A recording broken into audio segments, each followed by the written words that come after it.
there, black and white. It's all there, black and white, clear as crystal. You get nothing. You lose. Good day, sir. This is Job 11 and 20. But the eyes of the wicked shall fail, and they shall not escape, and their hope shall be as the giving up of the ghost. First and foremost, I'd like to give all praises, honor, and glory to Yahweh, Bahasham, Yahweh Shai, Bahasham Rakah Kwadash. Double honors to the apostles and elders of Great Millstone. Salutation to you, Akim, pushing this word with true sincerity, with charity, presenting your body as a living sacrifice. We who are ready to live salute you. Okay, so I just want to go into this lesson.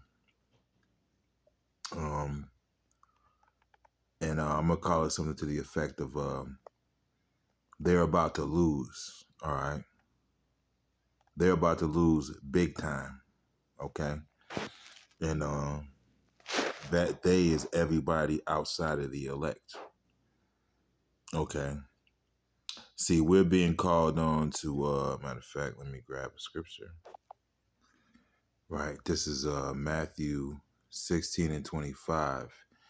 For whosoever will save his life shall lose it, and whosoever will lose his life for my sake shall find it. Okay, so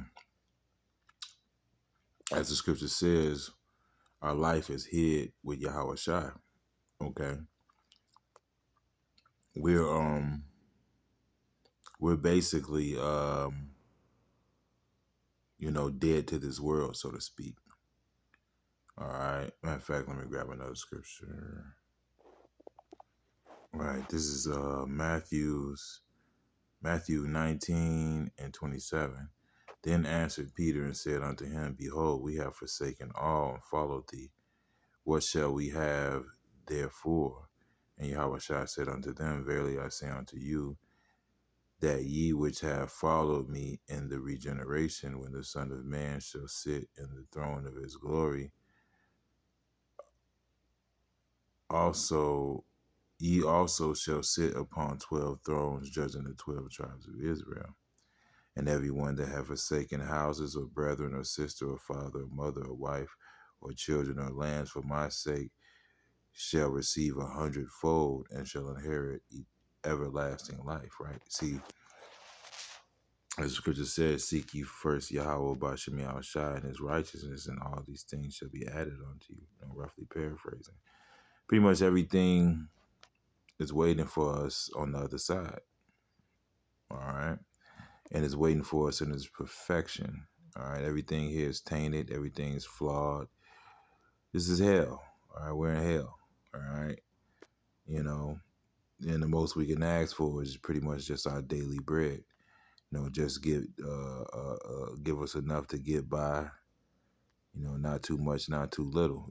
Just what we need. And sometimes the Lord will give you, a little bit more, man. Or sometimes you'll be brought low. Or Paul say, I know how to abase, I know how to abound. In all things.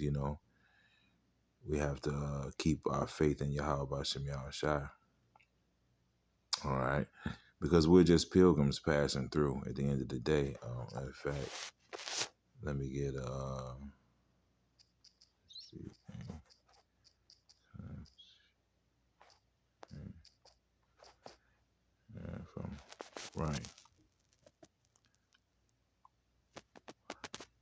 Hebrews 11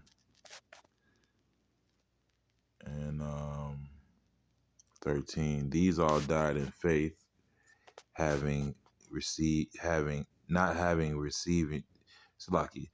These all died in faith, not having received the promises, but have seen them afar off, and were persuaded of them, and embraced them, and confessed that they were strangers and pilgrims on the earth. So, right, the righteous prophets, our righteous forefathers, they had that mindset, because they were given the vision,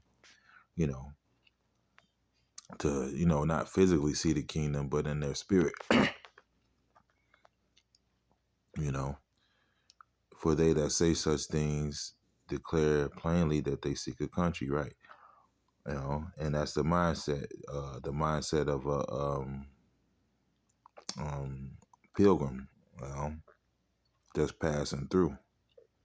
We're not here to stay, man. The scripture says, "Rise, eat, depart, for this is not your rest.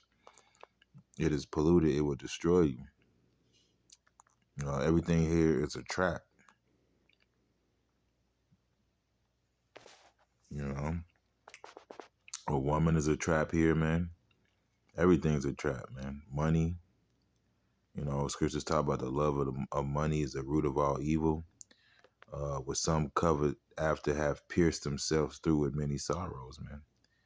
And that's one of the main weapons Esau's been using, man. Just look at the Rothschilds, the Rockefeller. They got a movie about the Rothschilds, man. All right, the banking family, man. How they've basically used money as a weapon, man. And they've used it to put a yoke on all these people, man, and all these nations and all these countries, man. People that have tried to broke away from it, like Gaddafi or just various people that have tried to break away from that yoke and got put to death. You know, So everything here is a trap. Because Esau, he's that cunning hunter, man. That's what he does, man. He weaponizes everything and uses, he hunts the souls of men. All right, you know. So what? Matter of fact, let me see. You know,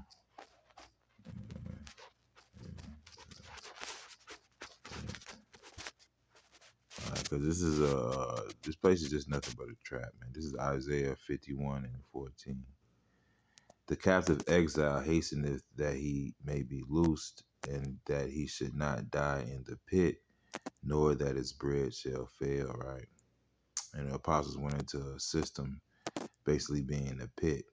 And this is what this place is. It's a lowland, it's a valley, it's a pit, it's a trap. All right, it's a trap for the souls of men. All right, and anything could snare you. Everything has it's basically we walk on the perils of our overthrow, as the scripture says, man. You know, a woman can overthrow you, money can overthrow you. You can overthrow you. You're the main one trying to overthrow you. This flesh, everything, man, is a trap, man. So we just need deliverance. Why, the souls of the righteous cry out, for deliverance, man.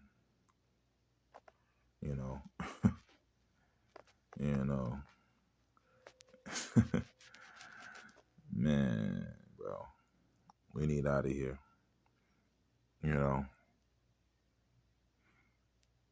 But yeah, man, these people are about to lose, man. Because they're invested in this place, man. All right. They're invested in Babylon the Great, man. What the scripture says, let me grab it.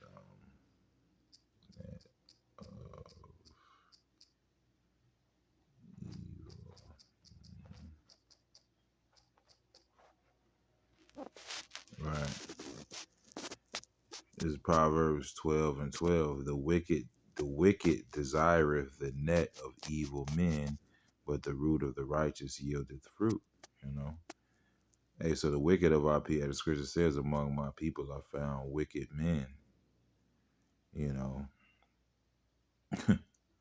they desire to be in bondage, man. The scripture says you trust in oppression and perverseness and stay thereon, man. But at the end of the day, you're all about to catch a L, man. You're about to catch a L, man. Because this place is about to collapse, man. But the scripture says we search for we look for a nation that could not saved. All right, well, let me grab this one, man.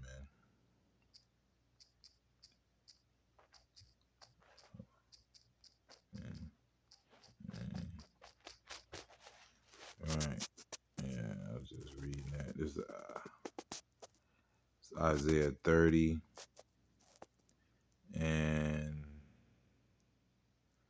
7. For the I'll start at 6. The burden of the beasts of the south, and this is something that happened in the past, but we can liken it on to, to today, because Jacob's always trying to run to the heathen, man, instead of running to Yahweh Bashim Shai, man. That's really the point why I'm bringing this out. All right. The burden of the beasts of the south into the land of trouble and anguish, from whence come the young and old lion, the viper, and the fiery flying serpent. They will carry their riches upon the shoulders of young asses, and their treasures upon the bunches of camels, to a people that shall not profit them. For the Egyptians shall help in vain, and to no purpose. Therefore have I cried concerning this. Their strength is to sit still. All right. So hey, Esau can't save himself. So he can't. Hey, he that helpeth and he that is helping shall fall, and they both shall fail together, man. You guys are gonna fail together. You're all about to catch an L, man. You're gonna lose your stupid foosball game. Okay. And the righteous are gonna see it and they're gonna laugh, man. It's gonna be hilarious, you know. Watching your pride get shattered, man. Scripture says pride is hateful before Yahweh Bashem Yahshua and man. And America's been most proud, man. So everybody is licking their chops to see this bitch go down, man. That's the order of the day.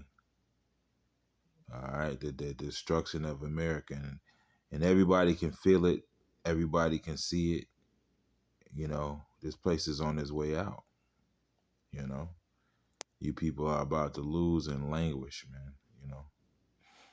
But that's just a quick lesson I wanted to do. Hope it was edifying, and shalom.